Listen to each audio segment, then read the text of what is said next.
तो बच्चों आइए अब हम देखते हैं तोड़ती पत्थर कविता लेसन 4। आपका बुक जो है अंबर भाग 2 कक्षा 10वीं की पाठ्य पुस्तक है तोड़ती पत्थर। इससे पहले मैं इस कविता के कवि सूर्यकांत त्रिपाठी निराला के बारे में बता चुका हूं। आप मेरे चैनल में जाकर के उनके बारे में समझ सकते हैं। अब देखते हैं तोड़ती पत्थर। वह तोड़ती पत्थर देखा उसे मैंने इलाहाबाद के पथ पर, वह तोड़ती पत्थर कोई न छायादार पेड़, वह जिसके तले बैठी हुई शिकार, श्याम तन भर बंधा जौवन, नत नयन प्रिय कर्मरत मन, गुरु हथौड़ा हाथ करती बार बार प्रहार, सामने तरु मालिका अट्टालिका प्रकार।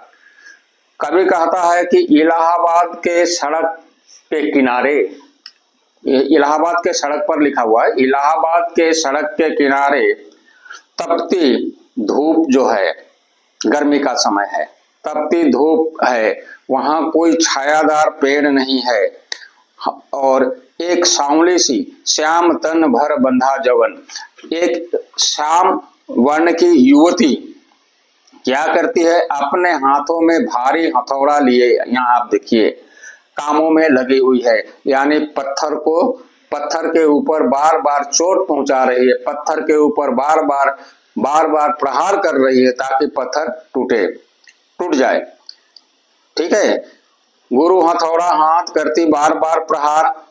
और देखिए वहां कोई पेड़ नहीं था, पेड़ में पत्ते नहीं थे, यानी छायादार किसी चीज नहीं थी, वहां छाया की कमी थी। और यह क्या करती है, जहां इलाहाबाद के सड़क के किनारे जहां यह पत्थर तोड़ने के काम में लगी हुई है, उसके सामने ही बड़े बड़े महल खड़े थे दीवारों के अंदर। देखिए सामने तरु मालिका अट्टालिका प्राकार, प्राकार का मतलब है दीवार, दीवारों के अंदर घेरा हुआ रहता है, यानी कोई अगर अपना महल बनाता है तो साइड में वॉल या बाउंड्री देता है, प्राकार स्पेलिंग आप देख लीजिए इसका मीनिंग।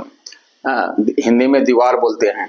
और उस महल है, सामने हरे भरे सब पेड़ है, छाया है, सब कुछ है, वहां के लोग देखते हैं, यानी दूसरे लोग देखते हैं, लेकिन यह औरत जहां तोड़कर पत्थर तोड़ रही है, ठीक है, वहां किसी प्रकार की सुख सुविधा नहीं है, किसी प्रकार की सुविधा नहीं है छाया की। अब देखते हैं, चढ़ रही थी धूप गर्मियों के दिन, दीवा का तमतमाता रूप, उठी झुलसाती हुई लू, रूई ज्यों जलती हुई भू, गर्द चिनगी छा गई प्राय होई दोपहर, वह तोड़ती पत्थर। अब क्या है, जैसे कि गर्मी जो है, सुबह से जब दोपहर होता है तो गर्मी का ताप जो है वो और बढ़ता है। देखिए तमतमाता रूप, गर्मी का तमतमाता रूप, ये आग के समान हो जाता है। तो कैसा गर्मी है, ऐसा गर्मी है जैसे कि रूई में आग अगर लग जाए और चारों ओर फैल जाए। रूई में जब आग लगता है तो रूई क्या होता है, चारों ओर अपने लू के साथ फैल जाता है। तो इसी प्रकार से उस समय का गर्मी का मौसम था, मतलब शरीर को झुलसा देने वाली गर्मी थी। लेकिन यह जो युवती है, सांवली युवती जो है, यह हाथ में भारी हथौड़ा लेकर के पत्थर तोड़ने के काम में लगी हुई है। अब कवि जो है सूर्यकांत त्रिपाठी निराला क्या करते हैं, देखिए, देखते देखा मुझे तो एक बार उस भवन की ओर देखा छिन्नतार, देखकर कोई नहीं देखा मुझे उस दृष्टि से जो मार खा रोई नहीं।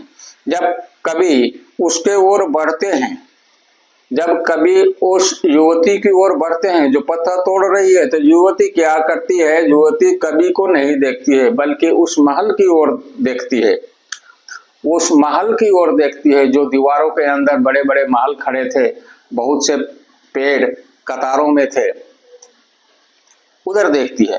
तो उस समय जब वो महल की ओर देखने लगती है तो उसका जो पत्थर तोड़ने का जो क्रम है, वार करती है हथौड़े से, एक के बाद एक, तो उसका जो स्वर है वो टूट जाता है।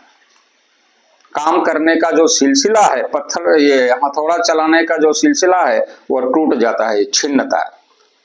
ठीक है, तो अब बेचारी यह कहना चाहती थी कि देखिए मैं कितना मजबूर हूँ काम करने के लिए, मैं कितनी गरीब हूँ, अगर मैं काम न करूँ तो मुझे कहाँ से रोटी मिलेगा, कहाँ से मैं अपने परिवार के पालन पोषण कर पाऊंगी। लेकिन ऐसे भी लोग हैं जो मुझ पर कोई दया दृष्टि नहीं दिखाते हैं, इसलिए वह कवि की ओर न देख करके उस महल की ओर देखी। अब देखिए कवि क्या बोलता है, सजा सहज सितार सुनी मैंने वह नहीं थी जो सुनी झंकार, एक क्षण के बाद वह कापी सुघर ढुलक माथे से गिरे शिखर, लीन होते कर्म में फिर ज्यों कहा मैं तोड़ती पत्थर। क्या करती है, कवि कहता है कि जो वह पत्थर तोड़ने का जो हथौड़े से उसका जो क्रम था, सिलसिला था, सीरियलिटी जो था, एक के बाद एक हथौड़ा प्रहार करती थी, वह कोई सितार के समान था। सितार के समान था, सितार में जैसे कि सुर होता है, ठीक उसी प्रकार से वो पत्थर तोड़ने का सिलसिला था। कवि कहता है कि ऐसा झंकार, ऐसा सुर, ऐसा लय मैं कभी नहीं सुना था।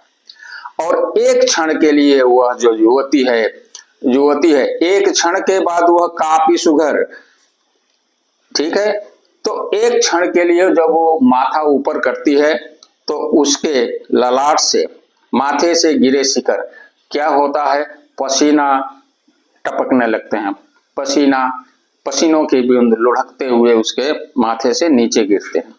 फिर क्या करती है, वो तो मजबूर है, लीन होते कर्म में फिर ज्यों कहा मैं तोड़ती पत्थर, फिर वह कामों में लग जाती है, कोई बातचीत नहीं करती है, मतलब वह मन ही मन या बताने की कोशिश करती है कि वह कितनी मजबूर है काम करने के लिए, चाहे गर्मी हो, चाहे तूफान हो, कुछ भी हो। यहाँ तो गर्मी की ही बात है, वह काम करेगी तभी उसका पेट भरेगा, उसको खाने को मिलेगा, नहीं तो नहीं। तो यहाँ कभी इस तोड़ती पत्थर युवती के माध्यम से यह बताने की कोशिश करते हैं कि देखो आज हमारे समाज में कितनी विषमता है, कोई गरीब है, कोई धनी है।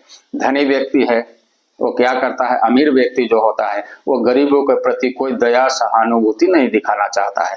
अतः हमें ऐसा नहीं करना चाहिए। कविता लिखने का उद्देश्य यही है। तो इस प्रकार से यह कविता को मैंने संक्षिप्त में समझाया।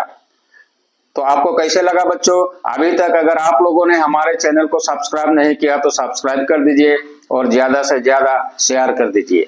आगे ऐसे ही पाठ को समझने के लिए मेरा वीडियो देखते रहिए। धन्यवाद।